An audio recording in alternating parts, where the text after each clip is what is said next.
everybody. Thanks so much for coming today. We're going to get started. Appreciate you being on time. My name is Dustin Cornwell. I'm the Senior Director for our MBA and MS programs here at Loyola Marymount University College of Business Administration.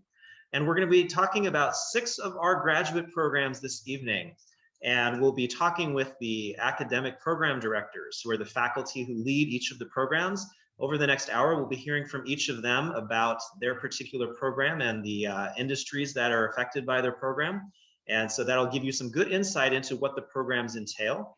We'll be getting into more details about the admission and application process for each program starting at 5 o'clock Pacific time. We'll have our admission team share with us the application process, some details about the curriculum of each program, and have some question and answers for that as well. And the last half hour or so will be breakout rooms by program. So you can talk directly with the faculty and students in those programs and get all of your questions answered as you consider applying for the programs. And looking at the names here, I see a few students who've already applied, so it's great to see you as well. And we're hoping this session helps you as well, even though you've completed the application process. So rather than introduce everyone at the beginning, because I know everyone's going to be coming in and out, I'm just going to we're going to go program by program and have our faculty start us off. And I think we'll start with our what we call the MSESI program, the Master of Science in Entrepreneurship and Sustainable Innovation. Dr. David Choi is the academic program director for that program. And Dr. Choi, the question I really wanted you to start off with today is, we talk a lot about sustainability. It's really top of mind now. It's something we hear a lot about in the media. We hear a lot about here in the business school. Can you talk to all of us about what that really means in the context of entrepreneurship, and specifically in the context of this new program that we're launching this fall? Okay, thank you, Dustin. Thank you for having me. It's sort of an impromptu question. I wasn't prepared at all, but that's okay. You know, it so happens that in our entrepreneurship programs, undergrad and MBA so far, maybe a half of our student business ideas and ventures are in some ways sustainable, but we felt like we really needed a program where we could really specialize in learning about the environmental and social problems that are around us, really understand the technology behind sustainable technologies, things that offer a lot of promise and hope. And I really wanted to be, more knowledgeable. Want our students to be more knowledgeable about developing sustainable products and processes. I thought these were expertise they really needed to focus on and specialize in. And I think, I don't know about the rest of you guys, but I like the planet. I like the world. I thought like we need to put up a fight to save it and create a lot of energy around improving the planet and the society we live in. It so happens there are incredible opportunities right now around companies that improve the world and also can generate significant profits and economic opportunity. So it's a very, very exciting time, and we're very, very excited to be offering this program. Great, thank you, Dr. Choi. That's a great way to start us off. So it's really, I think it's such a timely topic, and we've been really excited to launch this new program this year. We've already received a large number of applications, and we're looking forward to receiving a lot more as we go forward. What, in your mind, Dr. Choi, starting a new program, I mean, there's a lot of challenges with that, but it's also very exciting. What are you most looking forward to about, and what can students look most forward to as they become the first class of students in this program this fall? Well, I think I'm really looking forward to a few things. One is the community of students we're going to form. I'm interviewing every applicant, and I want to make sure that every student we will have in the program are going to be passionate, energetic, fun to hang out with, and people who really want others to succeed as well. Okay, so we're going to create a real interesting, great culture. And you mentioned that sustainability is very popular these days, but I think what's important to know is that LMU, we've been doing this stuff for hundreds of years, right? So we've been focus on improving the world that we live in. And that's been sort of the mission of the university.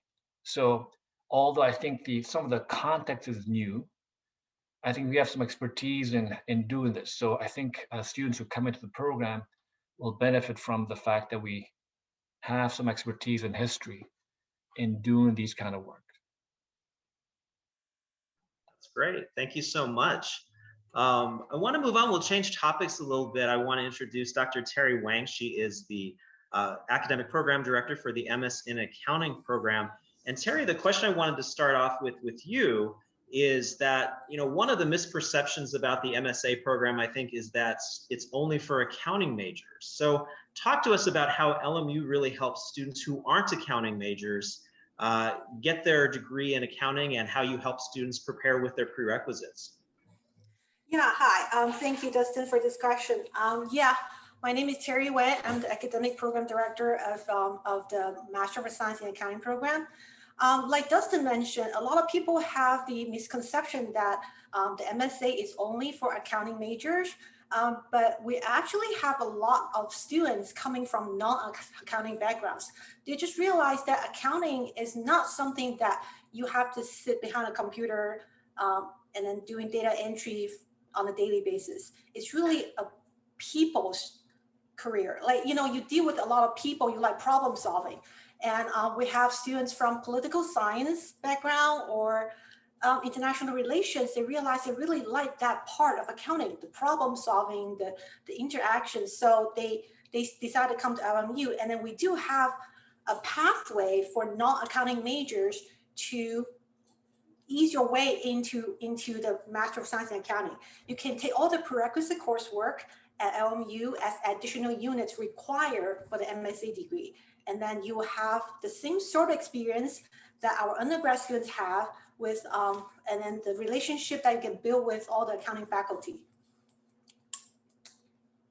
That's great. And I remember we were having a conversation a few weeks ago where you were talking about how the accounting firms, many of them are excited to hire our MSA students who have non-accounting backgrounds. Can you talk a little bit about that, what they look for in a student who maybe didn't major in accounting, and why those can be attractive employees for accounting firms?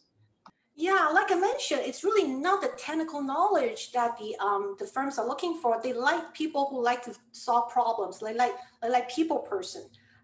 We have a student here, Melinda. She had a finance degree, and then she was hired the first round by the firms because it fits the criteria. She likes to solve problems, and she's a people person. She likes to interact with people.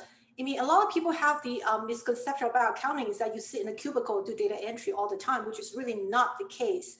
If you work in an accounting function, your job really is to talk to people and solve problems. You'll be influencing business decisions with your accounting knowledge. I think that's the major thing that firms and even companies are looking for in our graduates. And most of our graduates are really well trained in all our classes to think critically and to analyze problems and solve problems. I think that's the major objective of the MSA programs, to prepare you for leadership positions, to train you to think critically and solve problems analytically. Great. And I want to acknowledge that we do have two of our accounting MSA students in the room right now. We have Melinda and Emilio as well. If the two of you want to just briefly introduce yourself to the students, just for all of the prospective students here, you'll have the chance to talk in more depth with Melinda and Emilio and during the breakout rooms at 5:30. But if you want to each introduce yourselves and maybe say where you did your undergrad degree and why you chose LMU, I think that would be helpful. Why don't we start with Melinda? Okay, yeah. Okay. So hi, my name is Melinda. I did my undergrad at CSUN, which is not super close, but it's not too far from LMU. It's like in the valley. And my undergrad was in finance and economics. And I just felt like accounting was for me after I did a couple accounting jobs. So I thought it'd be good to get an MSA to kind of be able to get into the big firms, because they do kind of want an accounting somewhere, just so you have that background. But I chose LMU because I like the people, and everybody I met was like super helpful, and you can tell there's just this community mentality that LMU has, and that's something that I would want at a school that I was going to. So that's kind of why I chose LMU. Great, thank you. Emilio? Hello, everyone. My name is Emilio, current MSA student. I did my undergraduate at California Lutheran University, outskirts of LA County. And so, yeah, undergrad in accounting, so different from Melinda. But I chose LMU not only to fulfill my CPA requirements, but just to like go beyond the technical accounting knowledge that I'd be using in my further job. And just like Terry said, it's a lot of problem solving in this program. And I felt that the community that LMU offers was like the best suited for me to like further enhance my skills and knowledge. So yeah. Great, thank you, Emilio. And like I said, you'll have the chance to talk more in depth with Melinda and Emilio later on if you have questions about the accounting program. Well, I want to move on now to our next program, which is the MS in Management program. And we have Dr. Angelica Gutierrez, who is the academic program director for that program. And what's interesting about the MS in Management program, I think a lot of students aren't as familiar with that as with other programs. And I think what's so important, and I think what's so interesting, excuse me, I just got muted here. All right. Am I unmuted? All right, thank you. One of the other hosts apparently accidentally muted me, so sorry about that. What's really interesting about the MS in Management program is that it's applicable to so many different kinds of majors. Students from really almost any background can do management. And one of the things I wanted Dr. Gutierrez to talk a little bit about is I know that she has been working with our faculty to look at what we call the learning outcomes for this program. And really, those learning outcomes drive what happens in class in terms of what students learn, what sort of skill set students will have when they graduate. And so could you talk to the students a little bit about, what are these outcomes? What can students expect to learn in the very short 9 months they would be in this program in the MSM? And you're muted, Dr. Gutierrez. Hello, it's great to see everybody here. Dustin, thank you so much for that introduction. As Dustin mentioned, the MSM program is a very short program, only 9 months, but we try to cover quite a bit. Our primary focus, so one of the things that he mentioned is that the MSM degree is intended to be applied across various fields, and the students that we tend to focus on don't have they're not expected to have a very strong quantitative skill. So we tend to have students that majored in liberal arts as undergrad. And our primary objective in this program is to help students acquire the knowledge and the skills that they need to effectively lead people, lead projects, lead organizations. And so I could definitely talk specifically about the learning outcomes, but I want to talk a little bit more broadly. So I'm not sure if all of you are aware, but there's actually an increased demand for people that have strong social skills. So a lot of companies are looking for individuals that are highly skilled in coordination, persuasion, negotiation, social perceptiveness. So those are some of the skills that we try to cover across the courses that we offer. So our primary objective is to basically equip you with the skills and knowledge that you're going to need to effectively manage an organization. And in the process, also increase your professional marketability. Given that we do recognize that students, sometimes have very limited work experience, we really hope to increase your marketability as a working professional as a function of acquiring this degree. So since this program, it is such a fast program, 9 months start to finish, which is fantastic. It's great to be able to earn a master's degree so quickly. What advice would you give to prospective students? If they're thinking about doing this program, what advice would you give them to maximize their experience in that program, make sure they're as prepared as they can be to get the most out of it? I would say I would strongly encourage students to reach out to their peers. One of the things that I have noticed about the students in the MSM program is that the cohorts tend to be very well connected. So they try to really draw on each other's work experience. They also reach out to each other when they need extra support, such as tutoring to ensure that they're doing well in certain classes. And I would also strongly encourage you to reach out to your professors. really capitalize on this opportunity to further strengthen your professional network. And one of the things that I tend to do for students, and I would encourage you to connect with me as well on LinkedIn, and I know that all of the faculty do this as well, is we encourage our students to connect with us and look through our professional networks on LinkedIn and identify working professionals that you think will be instrumental in your careers.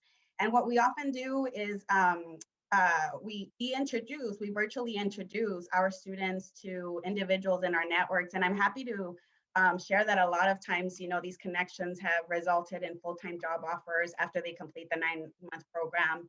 A lot of my students have developed very strong mentoring relationships with these professionals as a result of these connections. So I would encourage you to do a couple of things. So definitely stay very well connected with your peers. Really capitalize on this opportunity to strengthen your professional network by reaching out to your peers, but also reaching out to your faculty. And as I mentioned, taking advantage of this opportunity to also draw on our professional networks to better support your academic and professional endeavors. So I would say that, a couple of things. Great. Thank you so much. And we will have a current student who will be in our breakout room. Unfortunately, Dr. Gutierrez is not able to join us for the breakout room afterwards, but we will have our staff members there as well as a current student. So you'll be able to ask questions of those people as well. And we'll have some time later on in this hour for any questions that any of you might have for Dr. Gutierrez as well.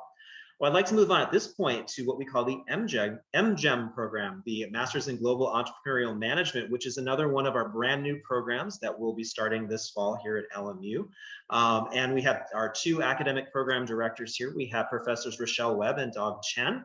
And I'd like to invite either of them to start. And what I really the topic I thought would be very interesting for students to hear a little bit about is the importance of having global expertise, global understanding, and particularly in this time of COVID. So how is the MGEM curriculum really going to address that for students who would choose to do that particular program? And before I turn it over to the professors, I do want to give just a little bit of information about this program, as it's pretty unique. The Master of Global Entrepreneurial Management program is a joint program with 2 other universities, with IQS in Barcelona, Spain, as well as with Fujian University, which is in Taipei, Taiwan. And so students actually spend a semester in each of those 3 locations as they do their graduate degree in 1 year. So it's a really exciting master's degree opportunity. And I think particularly for students who maybe didn't have the chance to study abroad, or who did study abroad and really enjoyed it and would like to have a chance to do that again. So with that context, I turn it over to the professors. Okay, I guess I'll start. Hi, everyone. We are very excited to introduce this new program. And this is a very exciting program. And in this program, you will have a chance to study in 3 different continents, in Europe, in Asia, and back here in the United States. Dustin mentioned the challenge the COVID-19 has brought us. I think many of you guys have become quite aware the challenge we face in supply chain, international trade, and many different aspects of our business activities have been affected by this global pandemic. But at the same time, we become more aware of the importance of having a very adaptive, flexible global supply chain, and to have a strong and resilient international trade and investment network. And so in this program, you will have a chance to learn business in different countries and develop your entrepreneurial and global mindset. And you will be working on very practical projects, and you'll be working with colleagues, friends from all over the world, and to have a truly global network. And then you become more agile and adaptive to the fast changing global environments. With that, Rochelle, you want to say something? Yeah, I completely agree. I think that there's no better time than the present to participate in this program. Our world has become and different than we'll ever see it again. And we're not going to go back to how it was again. We're going to have to learn how to be more agile, how to work across borders, how to be able to, as a global nation, come together and figure out a solution to very large problems. And so the fact that students in this program get the opportunity in this time of transition to move through different regions of our globe, you get a hands-on, front line and center view of what it's like to adapt to these sort of changes while learning different aspects of business. So I think our world has become smaller than ever before because there's one common theme amongst all of us is that we're all experiencing this pandemic and we're all having to come up with ways to adapt to what's happening to us. And what an interesting time to learn from different cultures how they've decided to do that and how they've applied different business practices to what's happening today. So I think that if you're interested in understanding business in the face of crisis and change and how to problem solve, this would be the best time ever to participate in a program like MGEM. I know we're a long way off from having the students on campus, so that the program starts in Barcelona and then goes to Taiwan and then ends up in Los Angeles for the summer term. That'd be summer of 22 for students applying now. So we're still a little over a year away from students arriving on campus for this program. But could you give us some insight? I know that you've been talking a little bit about some of the interesting things that we can do in the Los Angeles area with the students and that on campus. What are some of the ideas that you have been thinking about as you're planning for the first year of this program on the LMU campus? I'll jump in and then kick it over to you, Dong. Right now we're starting to feel out different companies and industries that would be really interesting to work with in terms of capstone projects and that practical skill set that Professor Chen talked about when he was speaking about the program in broad strokes. So you are right in the middle of Silicon Beach, being on the LMU campus, and it's a great opportunity to align with some of these really interesting companies and startups that have already had that agile nature built into the work that they do. And so part of learning how to adapt is to really learn from someone who has to move and adjust quickly. And I think that just around our LMU campus, we're very fortunate and lucky to have a lot of companies that will allow us to experience what that looks like and feels like. And so part of what we're doing right now is lining up those industry partners that the students will get to work with while they're in the program. Yeah, and just to add on, what Rasha just said, this program also has a global focus. So many of our students actually have a lot of global experience. So you have opportunity to develop, business connections. In some cases, they will actually develop new firms that focus on international business. But their main business operation probably will be here in Los Angeles. As many of you guys probably know, LA is one of the most attractive destination for foreign investors. And this city has become a global hub for foreign investor. And so we're working closely with some local organizations, for example, like World Trade Center, Los Angeles, the Chamber of Commerce, and the LA port to develop some training courses and seminars and develop connections with this organization to generate business opportunities. Great, thank you so much. Now I'd like to move on to our MS in Business Analytics program, our MSBA, and then we have Dr. Sijun Wang, who is the Academic Program Director. And Dr. Wang, one of the things I've really noticed is that the importance of business analytics is just exploding. You hear about it all the time. Every industry has a need for data analysis, business analysis.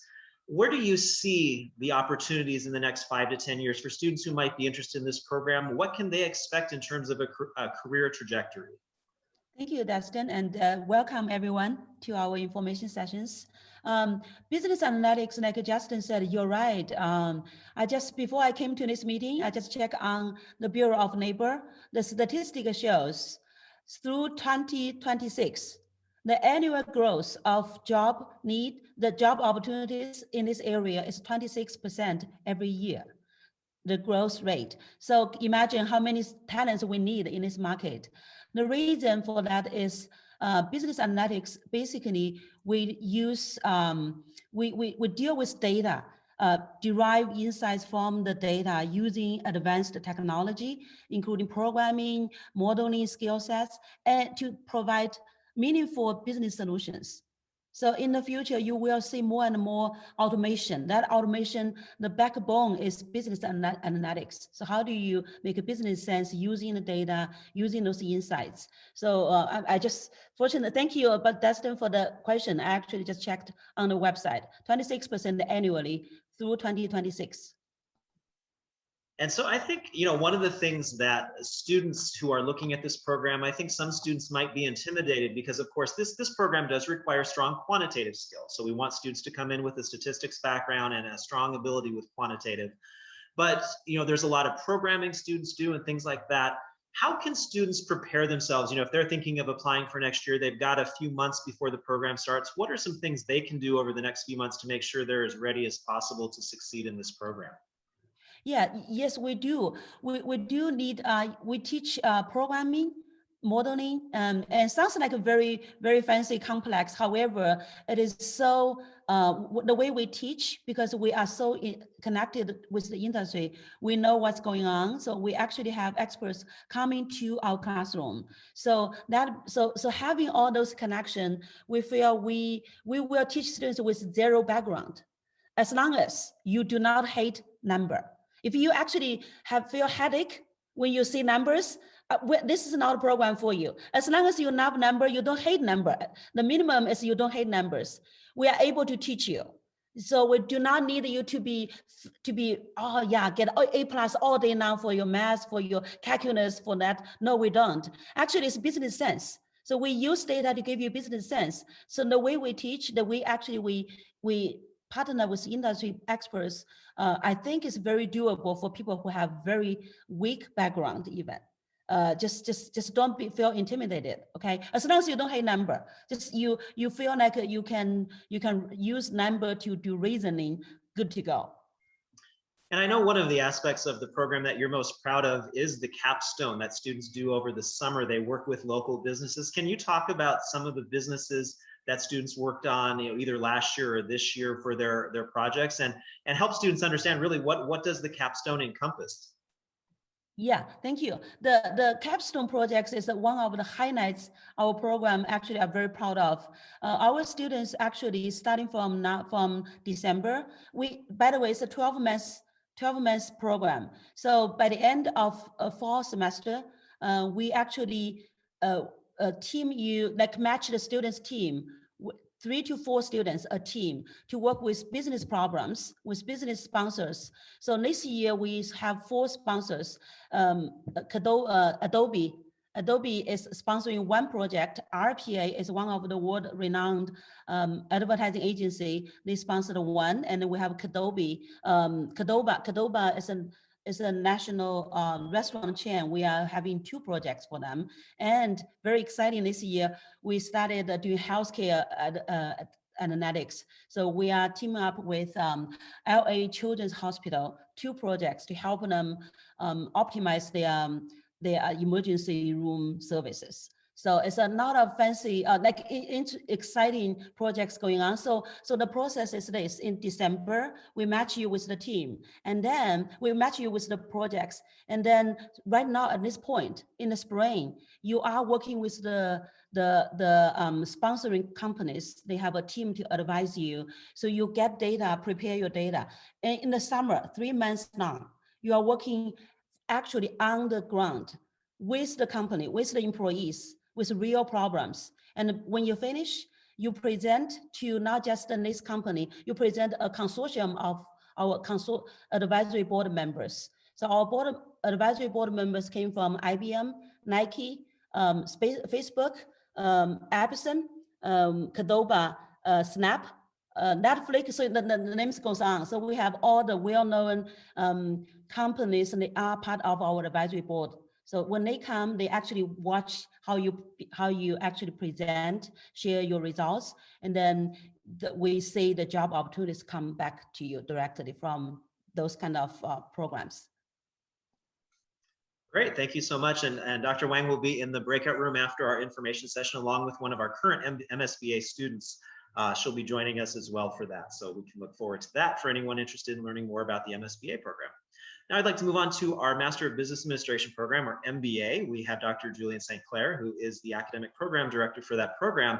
And kind of the leadoff question I wanted to pose to you is, diversity is a topic that is really top of mind these days, I think, particularly in the business world. And I would like if you could share with all of us, your thoughts about how LMU addresses that and how we incorporate that discussion into the MBA experience here at LMU. That's a really great question, Dustin. Thank you for that. Thanks for everybody for attending. Really appreciate you all being here, and happy to answer any questions that pop up in general, including offline. Just want to throw that out there. How does LMU and the MBA program handle diversity? Pretty much every recruiting meeting I've been at, someone's brought up, how can we be more diverse? So I think it's very top of mind from top to bottom for everybody involved in the process of not only recruiting students, but also retaining students, and this idea of continuous improvement on those types of initiatives. So we now have committees in place that are explicitly about diversity, whereas before we had committees that were kind of about community development in general. Now we have ones that are even much more explicit about what we're doing around diversity, equity, and inclusion. And so I think that structurally, we have a lot of good systems and committees and people in place. I think that beyond the hard structure, philosophically, it's always been in our mission, as some folks have already brought up. And especially if you look like back at because before it was Loyola and it was Marymount, and now it's Loyola and Marymount. And if you look back even further at the Marymount tradition, they explicitly say we need to be helping vulnerable populations. And they go even further, which is probably relevant given that it's International Women's Day and month, is we want to help women and children. And so this idea of being more and more increasingly explicit about who we want to help and who we want to make sure that we're being inclusive of is, I think, continuing to be important, and something that we're both philosophically and as an institution really all about that from top to bottom. Great. Did I dodge the question, or did I actually answer it? No, I think that's great.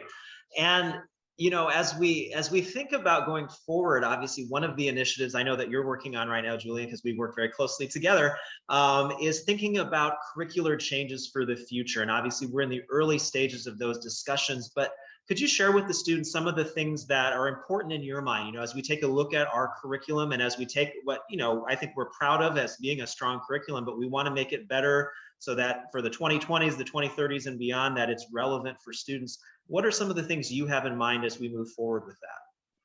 That's a great question. There are several initiatives that I'll try to summarize, but kind of the type of experience you should expect is meaningful learning experiences that have real impact, is how I would try to describe it in a nutshell. So we're talking partnerships with organizations. We're talking projects that are infused from the very beginning. What are the ethical implications? What are the equity implications? So I think the curriculum, we already have what amounts to an ethics class, which is required, an ethics and impact type of class, which is required, and that's not required at every institution. So that's already an additional way that we're trying to be focused on our mission of justice. But beyond the class, we're doing more work and continuing to try and examine this work, because you got to keep reviewing it to stay vigilant, to weave these types of projects into our curriculum throughout every class. So you're going to get cases, you're going to get projects who say, how can we make good business sense? And also, how can we make sure that we're having a positive impact on the community? And that idea of being sustainable, not only environmentally, but also socially, and in terms of the broader impact on society, is being woven throughout all of the courses.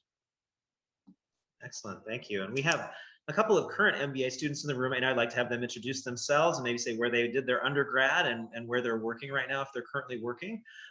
So we have a second-year student, Jenny Bartiromo, and we also have a first-year student, Michelle Zalabak. And so let's start with Jenny, if you want to introduce yourself to everybody. Hi, I'm Jenny Bartiromo in my second year. I did my undergrad at Emerson College in Boston. So I was getting a production degree in theater, film, and special events. where I worked for several years in all facets of pre-production and production. And I ultimately moved into the more business or corporate side of entertainment when I started working at Warner Brothers. Before I started LMU, I was at a media licensing firm. And that was when I decided to get my MBA so I could take my career in marketing and communications that much further. I also did my undergraduate in Boston at Berklee College of Music, not far from Emerson. And I also worked in entertainment. Most people in the program don't. That just happens to be us. But yeah, and I worked in a music label and worked in business and legal affairs, so a lot of contracts. And if you find that exciting, it is exciting. If not, well, there it is. And then yeah, I'm a full-time student now. Excellent. Thank you so much. And we'll be, Jenny and Michelle will be in the breakout room for the MBA, students interested in the MBA program afterwards. And we also have another student who'll be joining us after he gets off work in the breakout room. So you'll have the chance to ask some more questions there. I have just received an email with some questions from one of our students in the room. And the question was about the MSA program, specifically for the students. So Melinda and Emilio, the student was interested in knowing if you're enrolled in the program full-time or part-time, and if the majority of your classmates are going full-time or part-time. So either one of you could answer that. Both Melinda and I are full-time. So 5 classes last semester, 5 classes this semester, and that's it. So yay, 9-month program. And I'd say it's around 50-50-ish, full-time, part-time. I don't know if Terry has more specific numbers, but I think it's around like roughly half. Yeah, it's around 50-50, and because some students are actually completing the prerequisite courses, so it would take them longer to finish, even though they're taking a full course load. So I would say if we're talking about full-time, part-time, it's about 50-50. If you're talking about the length of the program, and it depends on the flexibility that you will like, and also the number of courses you have to take. I would say it's between 1 to 2 years or 2.5 if you're taking a part-time course load. And she had a follow-up question. I'm not muted. Okay, good. She had a follow-up question as well for some information about a typical class size for the MSA program, if the classes are in person or online, and if there are opportunities to gain experience in accounting for people who don't have an educational or professional background in accounting. So Dr. Wang, if you'd like to answer that one. I would say the average class size is about 10 to 15 people, and we do like to keep the class size small. Last semester in my class, where Emilio and Melinda both are in, it's about 7 people. So I think the bigger sections now we have are about 15. And even if you don't have a background in accounting, it will help you understand, and that's what the prerequisite course is for. And we try to incorporate a lot of current issues in accounting, like Melinda came up with this excellent idea of how companies, other pharmaceutical companies will account for the revenue that they have that will earn from COVID vaccines. It's actually very different. And then another students came up with this idea of how companies should account for, small business should account for the PPP loans. Because if it's forgiven, it's not going to be a liability. So we do have all kind of current issues that you can look into that will bring into the classroom as well. And then if you're not really familiar with the accounting concept, we're all there to help. All of our faculty, well, if we were on campus, we'll have open doors. But then you can always make an appointment with us, even if it's not in person, it's online. I'm always happy to meet with students outside of class time. Thank you. We had a question. Someone was asking about MBA fellowship availability. So for all of our programs, as we think about all of our graduate programs here, one of the things to keep in mind is that students are automatically considered for scholarships when they apply to the program. There's no special application process for scholarships. So generally speaking, scholarships are awarded based on overall strength of your application. So your quality of your academic work, your essay, the interview, if that's part of the process for the program that you're applying to. If you've had work experience, some of our programs like the MBA program, we strongly prefer to have students with work experience. All of those things would be taken into account, and you would be notified when you're admitted if you've received a scholarship. Now, there's also some opportunities, of course, for on-campus employment. So if you are a full-time student and you're in one of our master's degree programs, there may be opportunities to work on campus if you want to. Some students will work part-time to help finance their education as well. And of course, for students who are US citizens or permanent residents, there's also student loans that you can apply for by filing your FAFSA form. So there's a lot of different ways that you can fund your graduate studies. But bottom line, in terms of scholarships or fellowships, those are automatically, students are automatically considered for those when they apply to the program. So we have about 15 minutes left in this Q&A panel with all of our academic program directors here. And so for those of you who aren't super familiar with Zoom, I know a lot of us are familiar with Zoom, but some of you may not be. At the bottom of the screen, you have a little button called Reactions. And if you click that, you can click the Raise Your Hand button. And so if you have a question you'd like to ask, if you just raise your hand, I'll try and call on people as we go along. And if you don't see that button or you don't have access to that, you can also use the chat option, and you can type a question in the chat if you prefer to do it that way. But while we've got all the faculty here in one room, anyone with questions about multiple programs or any questions for a specific faculty member, it would be great for you to ask those questions at this time.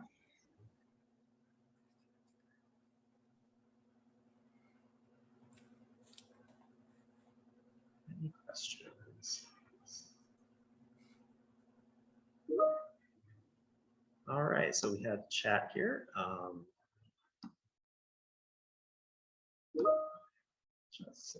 Okay. Thank you for asking my questions, answering questions, great. While we're waiting for some questions as people are thinking about them, any of the faculty members, kind of throw this out there for any of you who'd like to answer this. As students are thinking about multiple schools, obviously there's a lot of great schools out there across the country, as well as here in Southern California. What in your mind, what is a compelling reason that students should really take a close look at LMU when they're trying to make their decision about where to enroll for their graduate degree? And I'll leave that open to any of the faculty who might like to answer that. Okay, I'll jump in. Oh, okay, Terry, please, Terry, please. I think we just have to acknowledge that compared to other schools, we're a smaller school, but we're very good at being small. We do have very, very close relationship with our students, which is not something that you can easily find in other schools. If you go to, I mean, I think a lot of you go, if you go to a public school, you would know that you are one of 4,000 students, but here you're one of very few, and we do take care of our students, and then our students have very good experience. They want to come back and give back and establish a legacy for the university. I think that's what we want to achieve here at LMU. And Julian, now your turn. Okay, and I think Rochelle had something as well, but I was kind of going to say the same thing, which is we're good at being small, and if you're looking for a giant university with several hundred students, this is not who we are. Maybe one day in the future, who knows? But right now, that's definitely not us. To our advantage, because yes, very high touch, great relationships with students, professors that actually care not only about the class, but about their work outside the class in terms of service and research as well. And as Dr. Gutierrez mentioned, a lot of our faculty also work in the area of diversity, equity, inclusion, or other forms of positive impact. And so you're really getting faculty that care and want to connect with you to shape business folks like yourself that care as well. Can I also just chip in? I agree with both of you guys. So I think MSBA for all and other graduate programs, we all high touch. This is one of the signature we have. Like we have the smaller class size, and more than that, I think we're more engaged. Jenny, you were sitting in my class last semester, right? It's how many times we actually do freestyle the office hours all the time. So, right? Yeah, so all those just high touch is just LMU signature. Number one. Number two, I think MSBA is particular. The capstone, every school said they have capstone. LMU capstone is very unique. We actually start much earlier in the program, and we have still a faculty advisor from beginning to the end. So guarantee the whole high quality of your project and your learning experience through capstone project. Oh, Angelica, go ahead. I'm sorry. Go ahead. Oh, it's okay. In addition to what my colleagues have mentioned, I'll just speak on a much more personal level. I think that one of the things that really sets us apart from other institutions, I graduated from UCLA Anderson School. That's where I earned my PhD. So I know that's one of the competing institutions. But one of the reasons why I chose to teach at LMU and now teach in the graduate school is because I really see, and this is a sentiment that a lot of my colleagues share, we see our responsibility as not just imparting knowledge and providing our students with information, but we really see a part of our responsibility as mentors. And we really care about supporting our students, making sure that they're succeeding, not just in the classroom, but also beyond LMU. And I can tell you that we become very strong parts of our students' professional networks. I really, as I mentioned earlier, I see our responsibility as also making sure that you're succeeding once you graduate from our institution.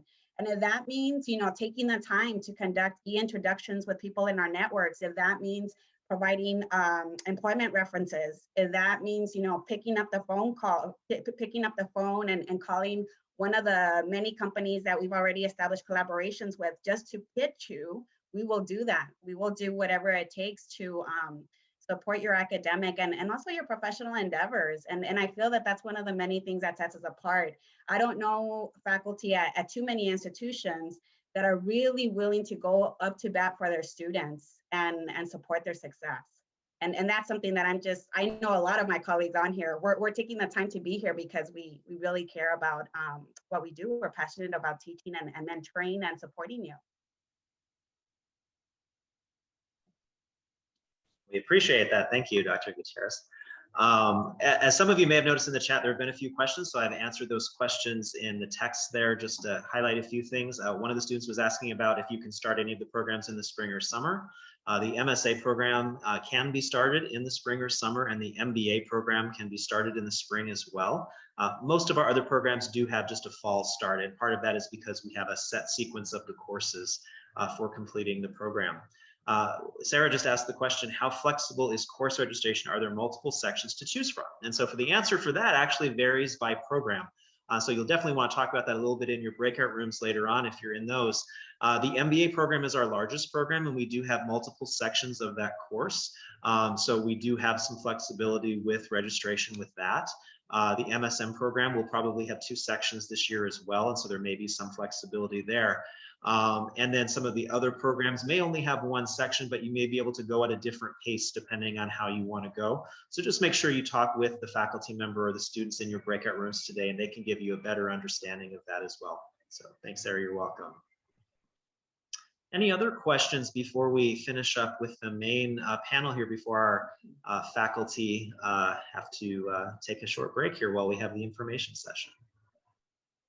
Well, what we'll do for those, I know it's a hard to sit for 2 hours straight. So what I want to do is those of you who are planning to stay for the information session, let's take a short break for a few minutes, stretch your legs, use the restroom, get a drink of water, whatever you might need to do. If any of you do have questions, our admissions team and I will be in the room here to answer those questions in the interim, but we'll be starting at about 5 o'clock Pacific time with our admissions information session, which will be led by Bill Thompson and Gwendolyn Dreyer, who are our assistant directors of admissions. So thank you all for being here for the panel, and we'll be continuing on with the formal presentation here in a few minutes.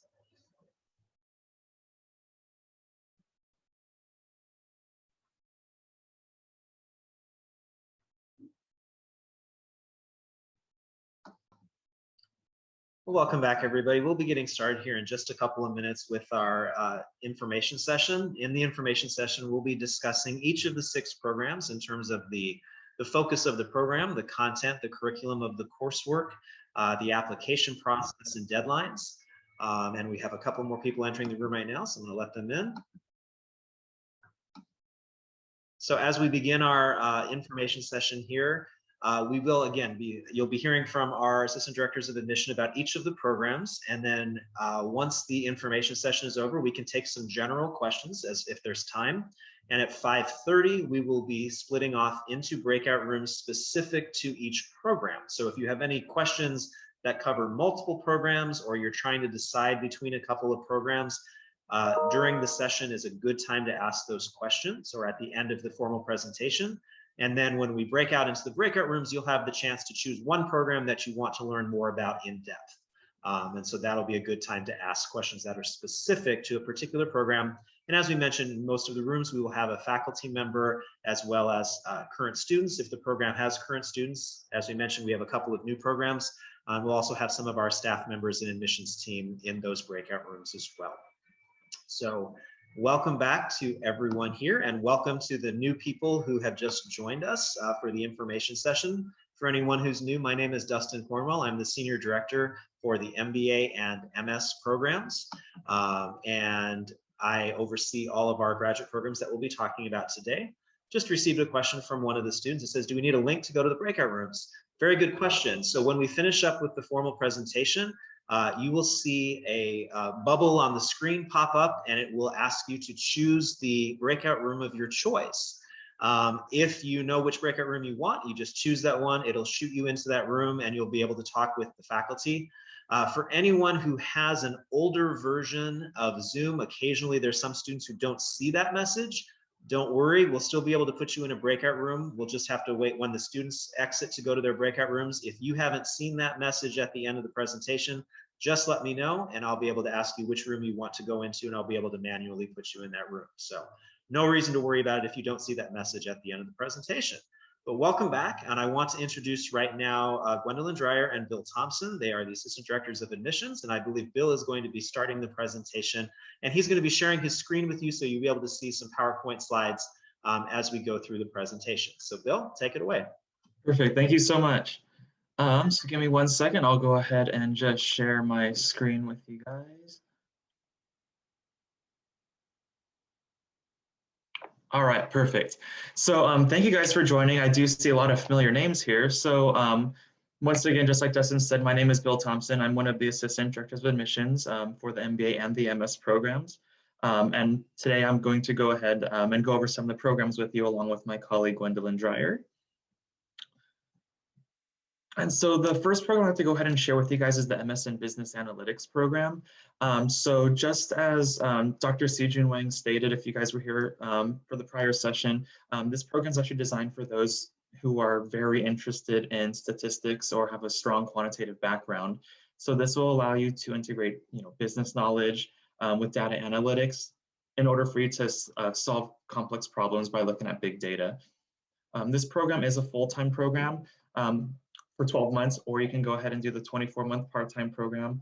This program does take place weekdays and weeknights, and it's around 30 to 36 units, depending on what your undergraduate is. 6 units may be waived based on any previous coursework if that's applicable.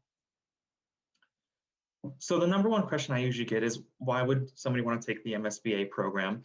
So this program is actually designed for those, like I said, who really love strong quant background and who want to do big data mining. Just as all the program directors stated, the small class sizes allows you guys to really get to know not only each other, but the professors as well. This really gives you that intimate learning experience that a lot of students strive for.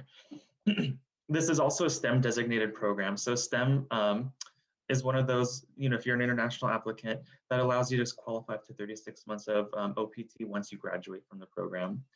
When it comes to possible career options, when you do finish, on the right-hand side are some career options that, or I shouldn't say career options, some job titles that you may land once you do finish the program. The next program I'd like to go ahead and share with you guys would be the MS in Accounting program. And this program is designed for those who want to obtain their CPA licensure, as well as, kind of grow if you're really into like finance. So this program you can go ahead and knock out in as few as 9 months. If you decide to go on the full-time route, you can knock it out that quick. It's just 2 semesters, but you can also do it part-time, and that stretches out from 2 to 5 years. Just like the other program, this program is weekdays and weeknights, and is a tad bit shorter at only 30 units. So why might somebody go ahead and want to pursue the MSA program? So this program allows you to be recruited by one of the big four. So a lot of our students, just as Dr. Wang mentioned, are recruited by the big four prior to graduation. This program is also compliant with the 150-hour requirement for the CPA licensure. So if you were looking to obtain a CPA licensure, let's just say you wanted to start up your own firm, you can definitely go ahead and meet that requirement. On the right, you can see some of the potential employers that have hired some of the accounting graduates here at LMU. So Deloitte, Ernst & Young, KPMG, just to name a few. And the next program I'd like to go ahead and share would be the MS in Management. So this program is actually designed for those that did not have an undergraduate degree in business. So if you majored in theater, if you majored in dance, if you majored in economics, this would be a great program for you. So that way you can really pick up the fundamentals of business and become like either an effective business manager or a business owner, or even both. So this program can be knocked out full-time in 9 months. So just like the other two programs, it can take place weekdays and weeknights, and it is a 32-unit program. The way it's structured is you guys will take 2 semesters. Each semester you have 5 courses along with 1 workshop in each semester. And why might somebody pursue the MS in Management program? Just like I stated in the prior slide, this is for those that did not major in business. So if you did want to go ahead and manage your own, start up your own business or manage a company or department, this will definitely teach you the fundamentals to become an effective business manager. If you look at the chart on the right-hand side, this is just some examples. If you majored in theater, you can definitely go ahead and manage a theater company. You'll learn the finance, you'll learn the accounting background, you'll have HR, info systems, marketing. You'll learn all the fundamentals to become an effective manager. Or if you did want to go ahead, let's just say you majored in engineering in your undergraduate, you can manage a startup company. So this is a very robust degree that you can go ahead and take. And from here on out, I'm actually going to go ahead and hand it off to my colleague, Gwendolyn Dreyer, who will go ahead and cover the MS in Entrepreneurship and Sustainable Innovation program. Hi, everybody. So next program we're going to talk about, as Bill said, is the MS in Entrepreneurship and Sustainable Innovation. So this is probably the most, how would I say, sort of the most dramatic mission statement of all of them. Challenge convention, reinvent business, and change the world. So this is designed for students who want to either start their own business or they want to join an existing organization and bring an entrepreneurial mindset to that organization, all under the umbrella of sustainability. So there's a little bit of science. It's mostly business, of course, but you do get a little bit of science in there as well to make sure that your companies that you're working for, that you are thinking about sustainability in the decisions that you're making.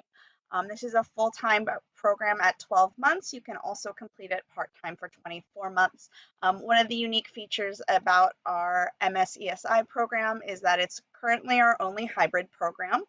So that means you can, you'll take your in-person classes on weeknights and you'll do some online coursework asynchronously. This allows you to pursue your entrepreneurial goals while you're getting your degree at the same time. And it's a 36-unit program. So one of the advantages of being at LMU for entrepreneurship is our Fred Keisner Center for Entrepreneurship. It is a constant deluge of co-curricular programming all year long. And we have many connections to the entrepreneurial community down in Silicon Beach, as if you were in the last session, you heard about that area that's surrounding LMU with all sorts of tech companies, media, innovative companies such as IMAX and Netflix. So those are all in our area and all in our ecosystem, and those are all companies that we have relationships with down in Silicon Beach. The MSESI also has a capstone project, and this is sort of the focus of your degree. Remember how I was saying that you take your in-person courses at night so you can pursue your entrepreneurial goals during the day. Part of that's going to be done under our capstone project. Now, if you're the type of person that wants to start their own business, you're going to want to choose the new venture launch. So what that means is with the mentorship of our faculty, staff, our advisory board, and other professionals, you will develop your business idea and you'll do a final presentation with a pitch deck at our business incubator showcase. If you are more interested in taking what you've learned and heading towards an existing organization to bring your skills to them, you'll want to select the corporate project option, which is where students work closely with an industry partner. And the idea is you're working on a strategic initiative and innovation, a strategic initiative within the organization already. And your final presentation will be done to the leaders in the company that you're doing that project with, as opposed to our business incubator showcase. Okay. So the next degree that we offer is our Master in Global Entrepreneurial Management. This degree is a study abroad program where you're going to spend 2 of your 3 semesters at universities that are not LMU, and they're not in the United States. So you're going to start with 1 semester in Barcelona, Spain. Your next semester will be in New Taipei City, Taiwan, and your final semester will be in Los Angeles at LMU. And the idea is that your curriculum is focused in entrepreneurship, but you're taking it to a global perspective. So the idea is to learn what entrepreneurship looks like in these 3 different areas, and hopefully that will help prepare you for the career you want in the future. Many of the people who who graduate from the MGEM program are working in external client-facing positions and liaising with different parts of the company in different locations all over the world. And these students tend to end up in industry disrupting or technology-based companies. That's not to say we don't have other people. We have people who went to work for the United Nations. We have people who went to work for Coca-Cola. So that doesn't limit your options. That's just what tends to be the career goals of the people who take this degree. It's a 12-month full-time program. It's study abroad. There's no part-time. You start with your cohort at the beginning. You graduate with them at the same time. Classes will be weekdays and weeknights, and it's a 36-unit degree. So as I sort of went over just a little bit, some of the reasons why you'd want to do the MGEM program, if your career goals are very global centered, you're going to want to consider this degree. If you want to study abroad, this is a great way to study abroad. You're spending 2/3 of your time in other countries. Immersion in an international culture is you can't beat that. It's one thing to learn from a book in a country far, far away. It's another thing to be there and immerse yourself for 4 months. And then your knowledge base that you're bringing back is not just so you can accomplish the goals you have for yourself or the goals you have for your business. It also helps you understand your clients. If your clients are located in other countries or in other cultures, it's helping to understand what their goals are and how best to serve their needs and how might be the way that they choose to accomplish that goal, as opposed to what your perspective of how to accomplish that goal is. Okay. And the final degree we'll talk about today is our Master of Business Administration. So the ideal applicant for our Masters of Business Administration will have 2+ years of professional work. You'll have clear career goals, and you'll have strong communication and time management skills. This is a degree. The reason we ask for these 2 years of experience is because we want you to have been in the professional world long enough to know what it is you want to do, what it is you want to accomplish, and know that an MBA is going to be the thing that gets you there. This is not a degree for someone who's sort of just ruminating, and an MBA sounds like a great idea. You know, we want to know, I want to work in finance and I need that MBA to break that ceiling I seem to be coming up against. You know, I want to run my own business, and I think the only way that I'm going to get all the knowledge I need is a Master's of Business Administration. We only offer a part-time program, so this is designed for people who are going to continue their job. As you heard from Michelle in the other session, that doesn't mean you can't quit your job and do focus all on your schooling, but it is designed for working professionals to have that capability. As such, classes are weeknights, and it's a 51-unit course, 51-unit degree. So an MBA is really designed to give you this very basic core curriculum, the sort of all the things you need that we expect an MBA to graduate with. That'll all happen in your first year. And in your second year is when your options open up to electives and your emphasis and global study. So that's sort of how, if you want to think about the structure of it, your first year is sort of planned. We're getting you loaded up with what you need. Then your second year is your opportunity to branch out. We offer very robust career services at LMU, and this applies to all of our graduate business programs, not just our MBA. We have dedicated career coaches specifically for graduate business students, not just business students, but specifically for graduate business students. You can have one-on-one coaching appointments with them. And we have job boards where they're specifically looking for different types of students with certain types of degrees or enrolled in certain programs, including MBA. There are many employers that come and say, I want MBA students for XYZ. And so our Career Center helps bridge those connections between you and those companies looking for applicants just like you. As we've discussed, LMU is a small school. We have very, very small class sizes in comparison to some of the other schools in the area. The flexibility of our program, once you get past that first year, your coursework is really your choice at that point. You're presented with all these options.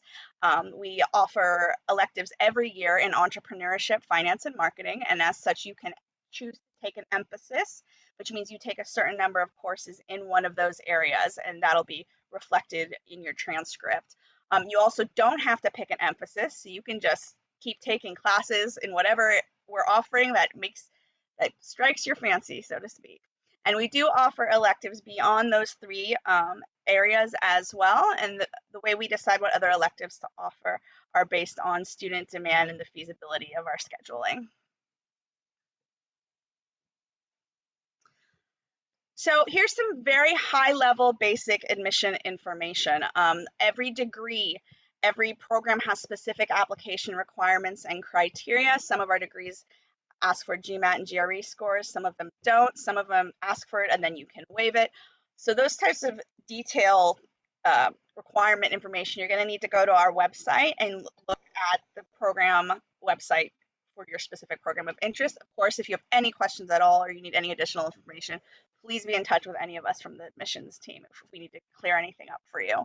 The requirements for all of our programs are very simple. A bachelor's degree from an accredited U.S. institution or the equivalent of a U.S. bachelor's degree from a foreign institution. Our application fee is $50, and within that application, all of our degrees are going to ask you for a resume and a personal statement. All of our programs need your college and university transcripts. You can upload your unofficials, and then if you are accepted by the committee, you will then be required to submit your officials at that time.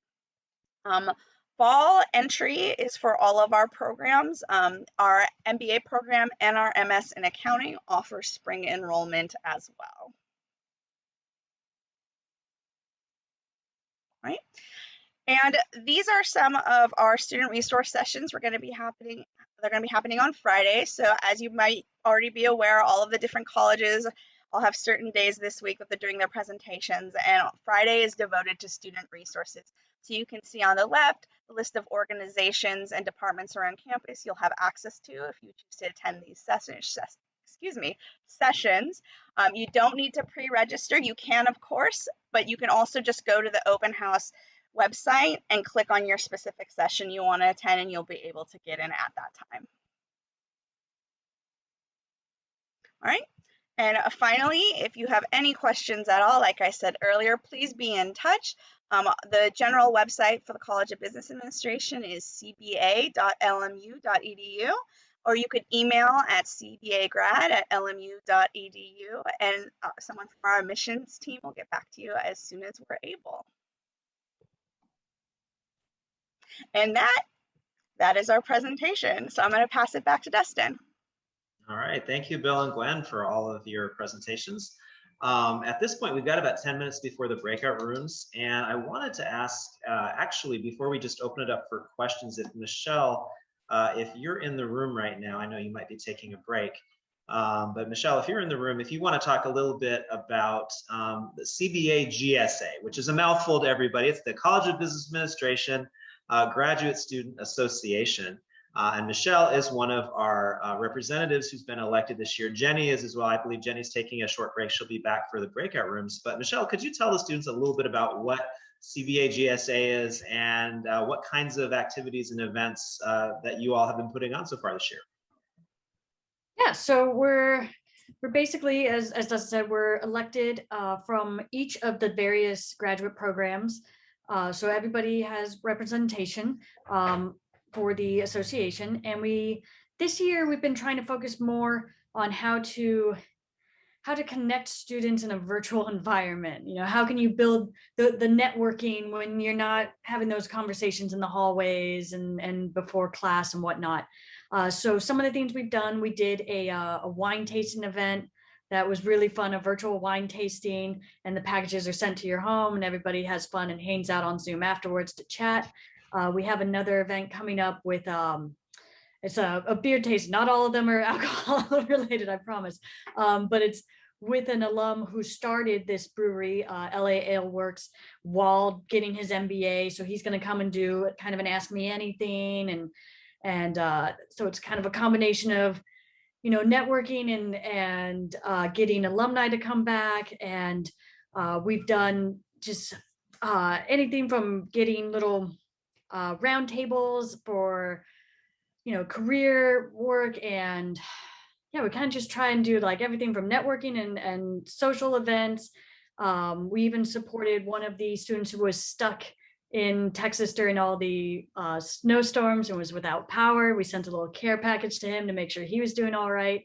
So pretty much, and we've done health and wellness stuff. So, you know, they're free apps that we, you know, pay for. So all the students can have free health and wellness apps to, you know, try and take care of them, the entire student, not just academically supporting them, but making sure everything is supported for them.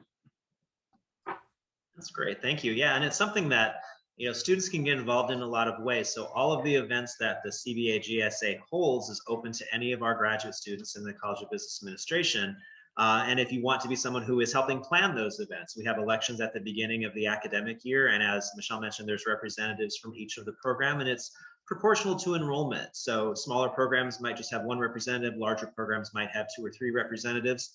But that way there's a voice on the panel for each program, and we make sure there are events that will appeal to a large number of students across the different programs.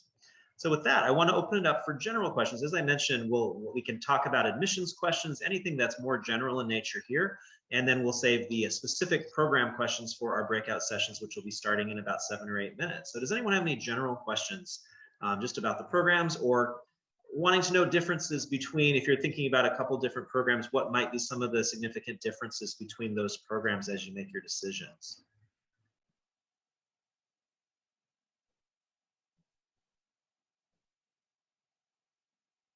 Questions? I think Bill and Gwen did such a good job presenting that they answered all of the questions already. One of the things I wanted to point out in terms of admissions, we didn't go into a lot of detail, of course, because each program is a little bit different.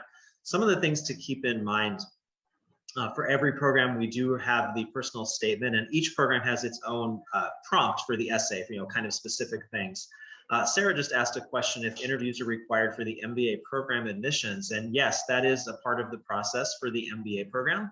So the way that that works is when students apply, we will take a look at your application, and then we'll contact the applicant to schedule the interview once it's submitted. We don't conduct interviews until the application is complete.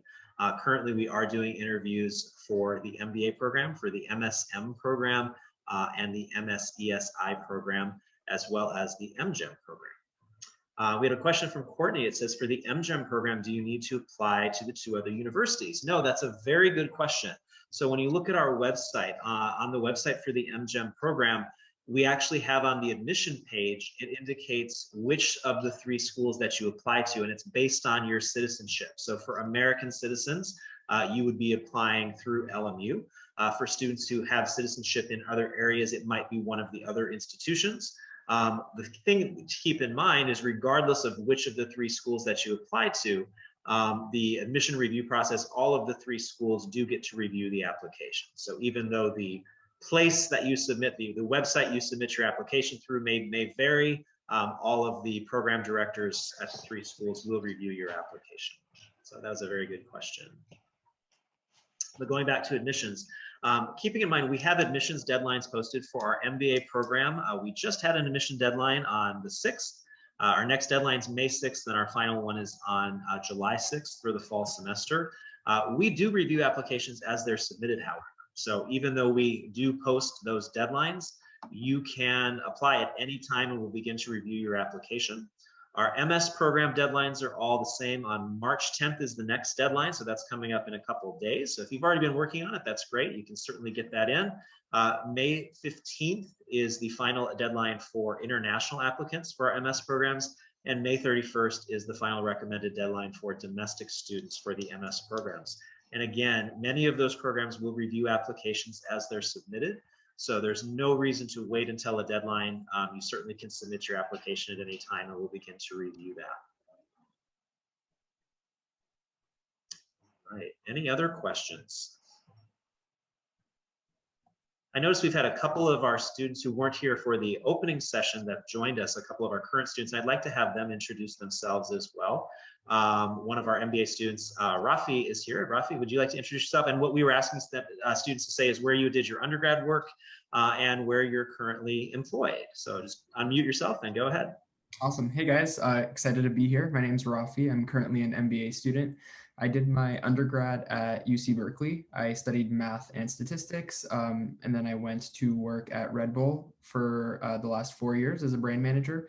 And I just switched roles to a new company. I'm moving into the gaming space. I'll be working at Activision Blizzard, still in brand marketing. Great, thank you. And from the MSM program, we have Alyssa. Hi, I'm Alyssa. I'm in the MSM program. I did my undergrad at LMU in international relations. I'm currently an operations manager at a classic car startup. All right, thank you, Alyssa. And so Alyssa will be in the breakout room for the MSM program. All right, any other questions from anybody in general before we break up?